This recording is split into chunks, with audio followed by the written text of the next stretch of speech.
अस्सलाम वालेकुम।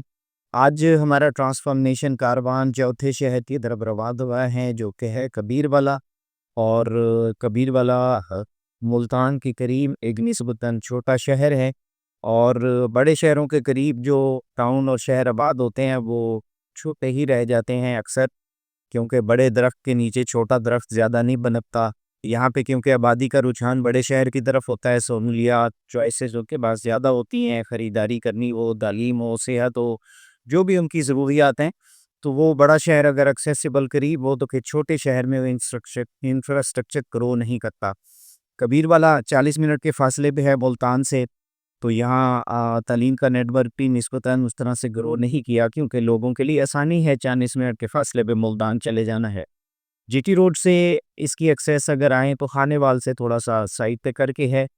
और अब मोटरवे की वजह से इसकी एक्सेस आसान हो गई है। फैसलाबाद मोटरवे भी करीब से गुज़रती है और लाहौर मुल्तान मोटरवे भी करीब से गुज़रती है। बहुत कदीम शहर है। इंडस वैली सिविलाइज़ेशन जो हड़प्पा से लेके साहिवाल के करीब है, हड़प्पा वहाँ से मोहनजोदाड़ो तक, ये सारा इलाका दरमियान में बहुत ज़्यादा डेवलप था। और तब ऐसा था कि दरियाए रावी जो था, इसके अंदर तो बहरी जहाज़ भी चला करते थे। ट्रांसपोर्टेशन का निज़ाम दरियाए रावी के ज़रिए से था। तो यहाँ पे क्रिएट की जो आबादियाँ हैं वो डेवलप्ड है। यहाँ की पुरानी बिल्डिंग्स इमारत को देखें तो पता चलता है कि कदीम शहर है।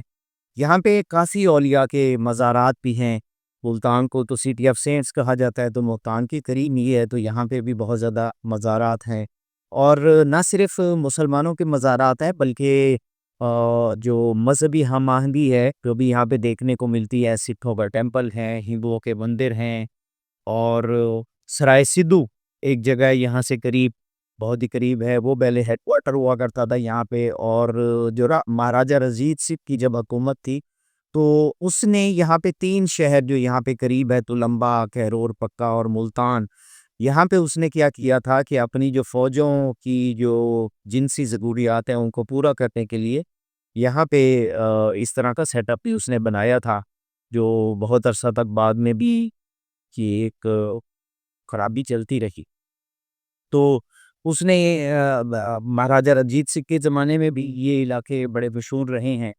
और अब यहाँ पे नेस्ले ने एशिया का सबसे बड़ा मिल्क प्रोसेसिंग प्लांट बनाया है, जिसकी कैपेसिटी 20,000 लीटर रोज़ाना मिल्क प्रोसेस करना है।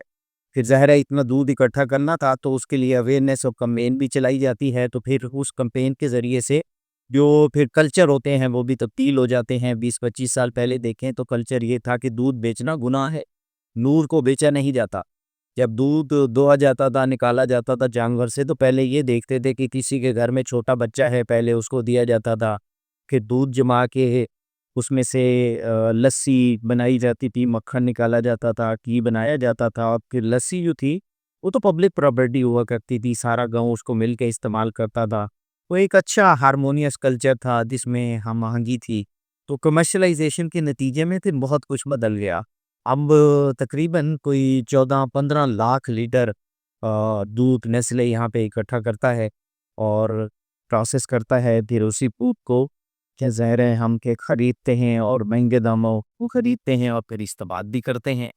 तो कबीरवाला में इंशाल्लाह आज हमारे एक से ज़्यादा प्रोग्राम होंगे।